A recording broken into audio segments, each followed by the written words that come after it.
And as always, we're going to be looking for accurate context, good risk management, and always exercising good patience. Hey, good on you, Kevin. Nice, Kevin. What's he trading?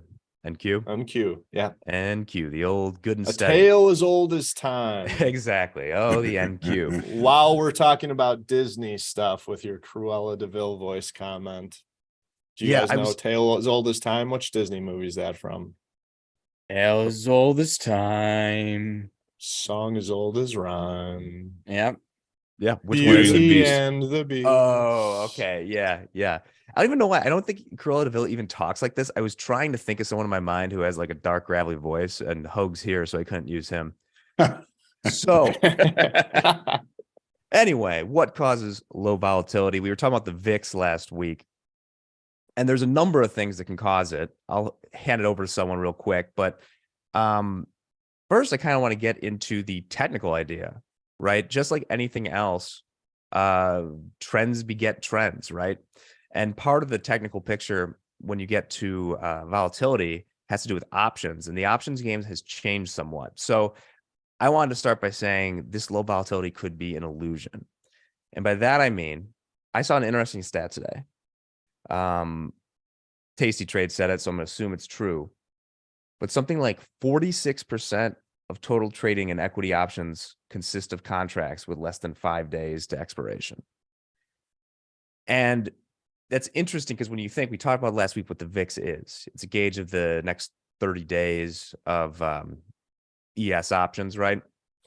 And this rise in the zero date options, when you have all these short-term options, the theta, the time part of it, is rolling off very quickly, which is kind of diminishing those premiums. So I thought that was kind of interesting that this could all be an illusion because it doesn't feel like I mean, it's a low volatility market. Things aren't moving. But judging from everything that's around, it doesn't feel like that. The vibes aren't hunky-dory, shall we say. So yeah, that's for like the last 7 or 8 years, those weekly options have become kind of the moneymaker for a lot of these options traders. Risk is a little bit lower. Opportunity is still there to make some decent money. When you are looking at a number of these options out there, the risk is inherently heavy on monthlies and quarterlies. When you look at the weeklies, you can manage your risk a little bit better. And that's led to a lot more traders looking at those shorter time frame options to capitalize. And when they're wrong, they can be out of it a little bit easier. Yeah. And Dan, while you're on the mic, it's always a pleasure when we go to you first. It is. I thought as part of this volatility thing, you can maybe talk a little bit about how market makers hedging options can also lead to low volatility, right? Yeah, I mean, so volatility is such a unique topic to talk about, right? Like it's the concept that impacts a lot of decision making, or it should. You should really be thinking about what's volatility looking like right now before I enter into the market. Now, depending on, from an options perspective, like I came from the treasury side, and there'd be auctions, and depended on those auctions that were coming out, as a market maker, your job is to create a market and provide liquidity. So you're filling those orders. When you fill those orders, you need to determine, what's your delta on that to then determine how you're going to hedge your position. So let me try and keep this as simple as possible. So really quick, just to explain what delta is. Delta is a value given based off of 100 options. So if you buy 100 or sell 100 options, puts or calls, your delta is going to tell you how many futures you need to hedge that position. I think that's the easiest way to explain it.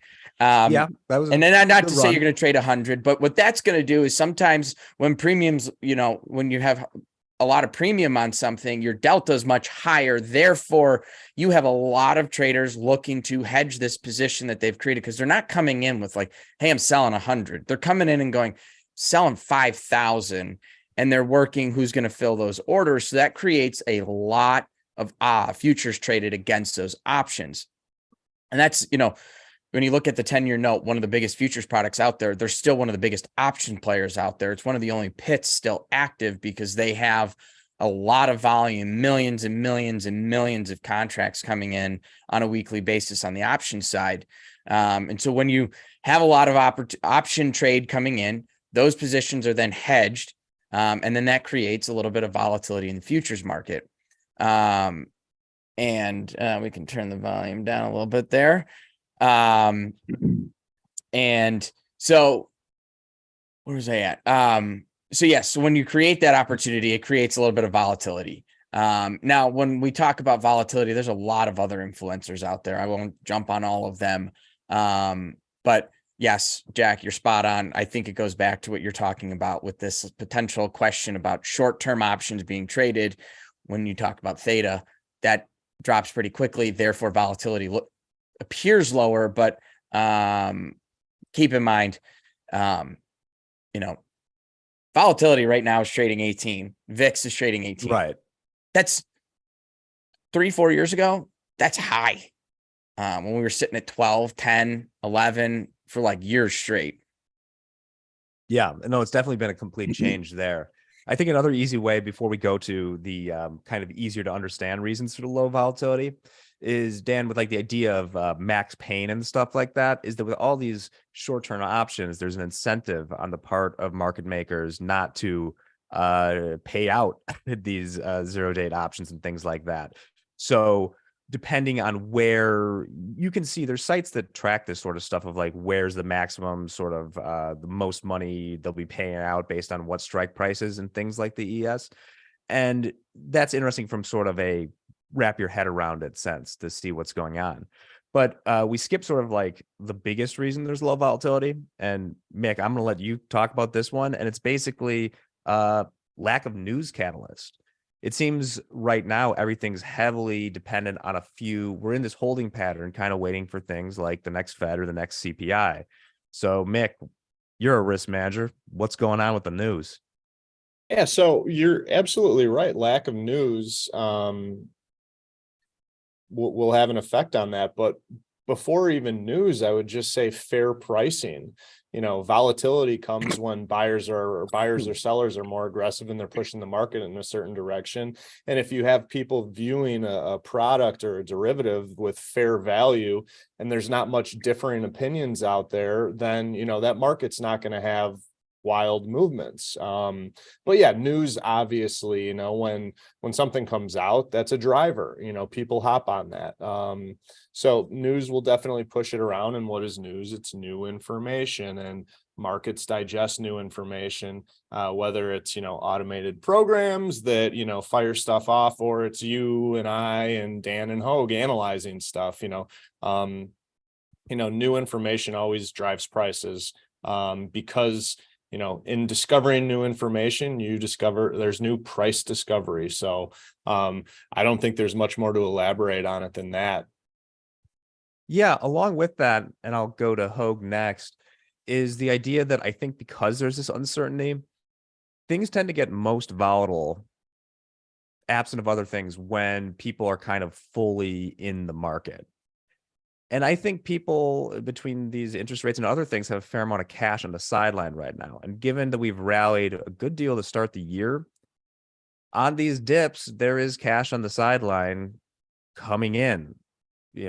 Not necessarily FOMO, but I don't think people are kind of levered to the gills right now. And I'm happy you bring that up, Jack, because I think, as you were saying that, I think about economic releases.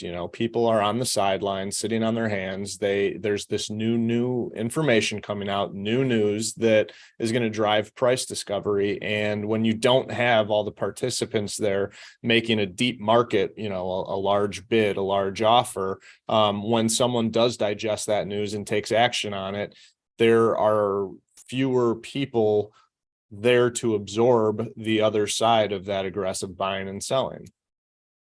Right on. So hey, rock and roll is here to stay. Hogue, what do you think? Anything else on there, or have we covered most of the bases as far as why the market might be less volatile? Well, I think we've pretty much covered most of the bases. One of the websites that will point out to you the points of pain as far as options are concerned it's a site called Spot Gamma. Now, one of the people that watches comes to make Hogue money and watches the prep and the Can I And guess? the reflection, has been telling me about this. Anne Marie Marie. also looks at another site that looks at where's the biggest pain for the options positions. That's a So- helpful thing to look at. I've seen Anne Marie Mhm. use it too, but especially when you're thinking about your zones and where there might be resistance and things like that. If you can Mhm. find, say, I don't know, a level you're buying or something where there's a big options suck, for lack of a better word there, Mhm. that could give you more confidence to kind of play that trade because it feels like, well, they don't want this to go through it too much. Mhm.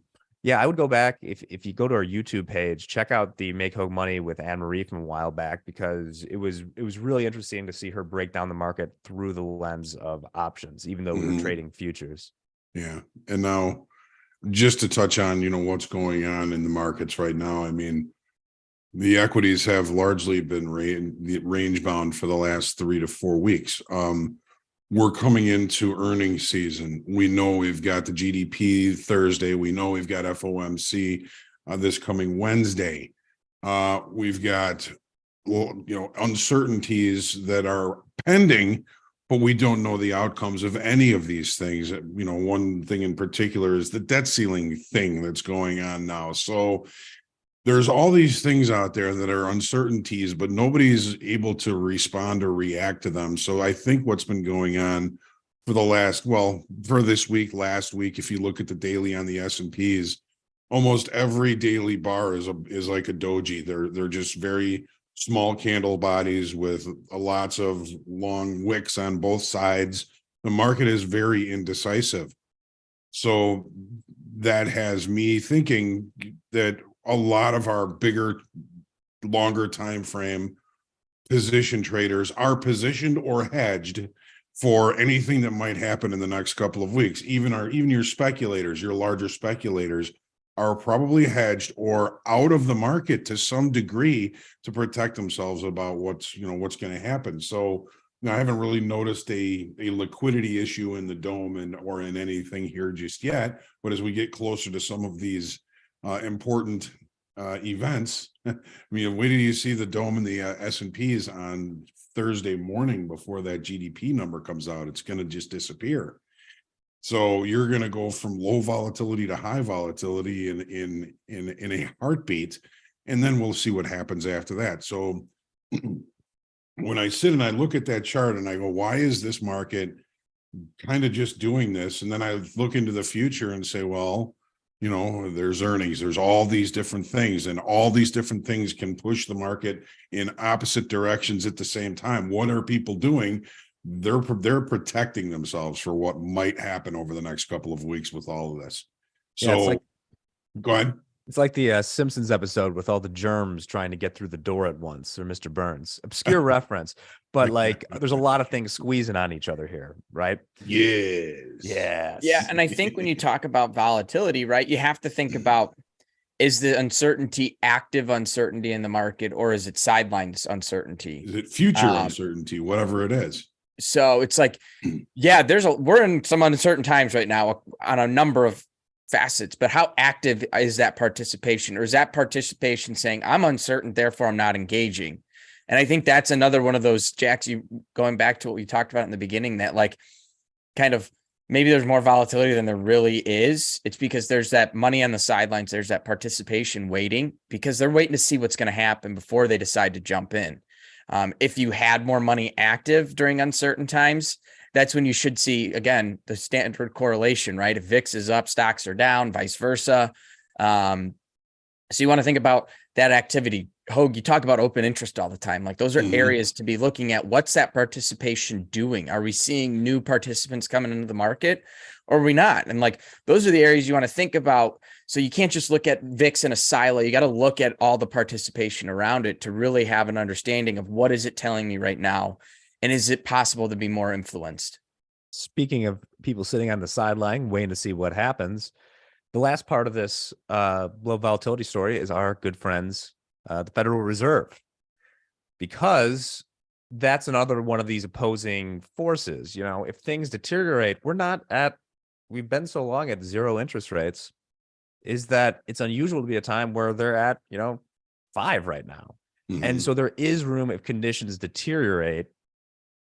I assume people are thinking, well, then they'll cut interest rates and that'll let everything loose again. So there are a lot of stabilizing forces here, but I am still of the opinion that there's more volatility here than what is showing right now via judging options. There's still a lot that can happen and a lot that probably will happen. So keep your head on a swivel. Do so we to have speak. better insight into how heavily weighted those shorter weekly options are, in the scheme of things? Like how much weight do those carry? I have missed. So thus far, I'll admit I have not, just because I have not wanted to punish myself like this. I'll do it for next week. I have not looked into the nitty gritty formula for the VIX.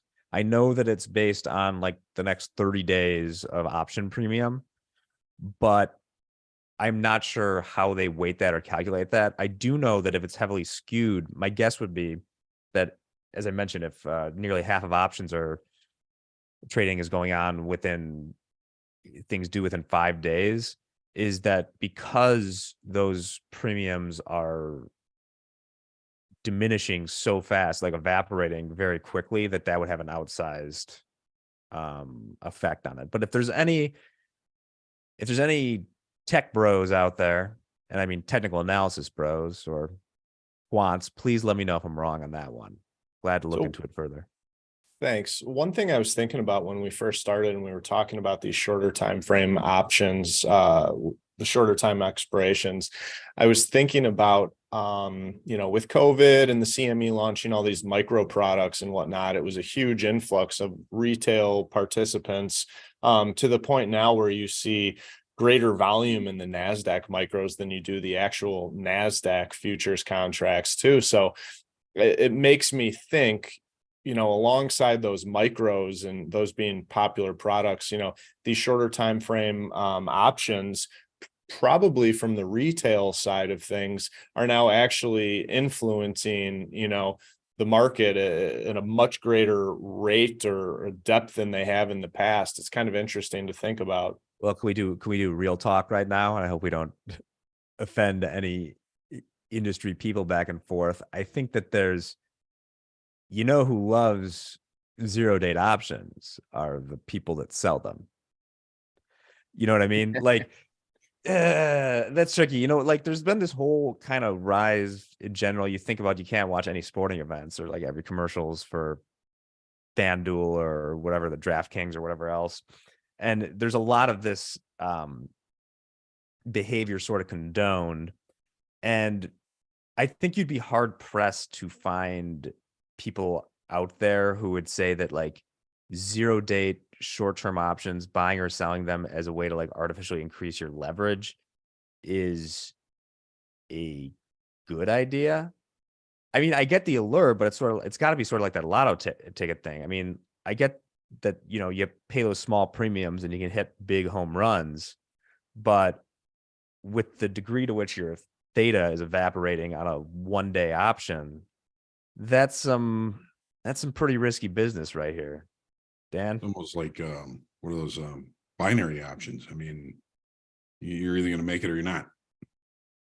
Yeah. Yeah, I think there's an allure to it, right? Like, and I think it's just like anything. It's that stepping stone to getting into it. You can look at it any place that, takes risk, whatever it be, be it a sports betting app to a casino, whatever, to trading. Like, you got to get your toes in one way. And if you want to start thinking about options, you think about, hey, this is an easy way to start to understand it. And I think that's like, it's just that entry level, right? It's like, okay, it's getting them in the door into options. Now, you start to learn, okay, the success rate, not going to be great here, but okay, this is now introducing me to the next step. And I think there's a lot to it. I think, same thing with like micros, right? Like it's a really great way to start to get your feet wet and get a feel and understand your risk and get a understanding and maybe try something a little different, or, educate yourself a little bit more before you step into the minis. Like, okay, I'm willing to take on a little bit more risk. But I do see that there's a bigger reward potential to it as well. Well, I'm kind of a fan of like the micros if you want to trade futures. And as we always say, is that trading is, don't put in there what you don't want to lose. The micros are reducing risk. It's stuff like 0-date options is kind of doing the opposite. It's Doing not the like, opposite for sure, but it's that stepping stone to getting into it, I think. yeah. Well, cool. That went somewhere. Any other thoughts, everyone, on the low volatility, or do we want to, quote it and get on to the next trade?